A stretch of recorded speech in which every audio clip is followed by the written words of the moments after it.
हाथरस का मामला अब सिर्फ एक बेटी को इंसाफ दिलाने का मामला नहीं रह गया, क्योंकि उत्तर प्रदेश के मुख्यमंत्री योगी आदित्यनाथ लगातार ये कह रहे हैं कि हाथरस की आड़ में उत्तर प्रदेश में दंगे कराने की साजिश थी। आज सुप्रीम कोर्ट में दिए हलफनामे में भी यूपी सरकार ने यही दलील दी है और इसी के हवाले से कहा गया है कि आधी रात को अंतिम संस्कार कराने का फैसला भी इसीलिए किया गया है। इसी बीच आज पीएफआई के 4 कार्यकर्ताओं को भी यूपी पुलिस ने हाथरस के बहाने दंगे की साजिश के नाम पर गिरफ्तार किया। इसके पहले हाथरस को लेकर साजिश पर 19 एफआईआर दर्ज हो चुकी हैं। इसलिए दंगल में आज सवाल यह है कि हाथरस की आग में क्या पीएफआई का पेट्रोल है। आज की बहस में कौन कौन शामिल होगा उसका परिचय आपको दें, उसके पहले आज के पूरे घटनाक्रम पर आपको रिपोर्ट दिखाते हैं। आज तक ने हाथरस में पीड़ित के गांव में जाकर सभी पक्षों से बात की है, पूरी रिपोर्ट आपके सामने।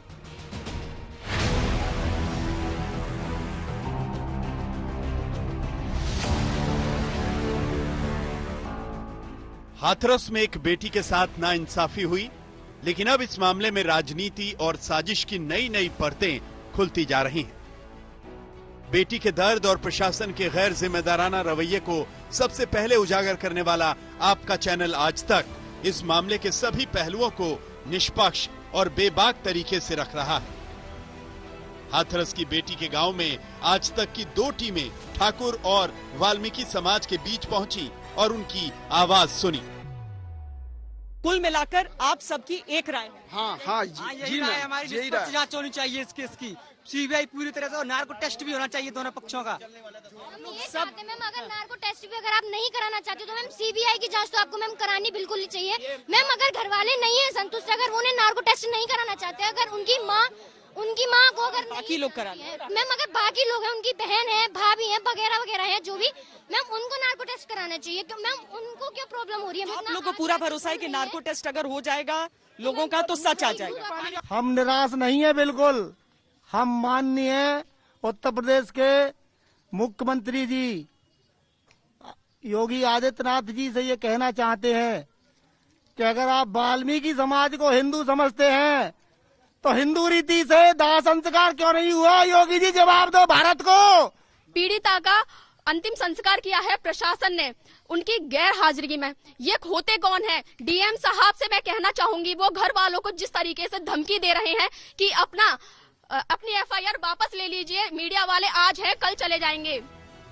इस बीच आज सुप्रीम कोर्ट में एक पीआईएल पर हाथरस मामले की सुनवाई हुई।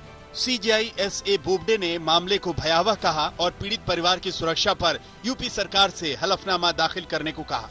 हाथरस मामले पर यूपी सरकार ने पहले ही हलफनामा देकर कहा है कि हाथरस के बहाने जातीय और सांप्रदायिक दंगों को भड़काने के प्रयास किए गए। हलफनामे में कहा गया कि परिवार की मंजूरी से ही आधी रात में पीड़ित का अंतिम संस्कार किया गया और आधी रात में अंतिम संस्कार कराने का फैसला इसलिए हुआ क्योंकि सुबह तक का इंतजार करते तो स्थिति अनियंत्रित हो सकती थी। हलफनामे में सीबीआई जांच के लिए रजामंदी की बात भी कही गई। उधर हाथरस मामले में दंगा फैलाने की जिस साजिश का दावा यूपी पुलिस कर रही है, उसके तहत पहले ही 19 एफआईआर दर्ज है। एक वेबसाइट के भांडाफोड़ का दावा हुआ है, तो अब मथुरा से पीएफआई के 4 लोगों की गिरफ्तारी भी हुई है। जिन लोगों की गिरफ्तारी हुई है उनके नाम हैं अतीकुर रहमान निवासी नगला थाना रतनपुरी मुजफ्फरनगर, सिद्दीकी निवासी बेंगारा थाना मलपुरम केरल, मसूद अहमद निवासी जरवल जिला बहराइच, आलम पुत्र लाइक पहलवान निवासी घेर फतेह खान जनपद रामपुर। आपने इन चेहरों को देखा होगा जिन्होंने सीएए के खिलाफ आंदोलन के नाम पर हिंसा करने का प्रयास किया था,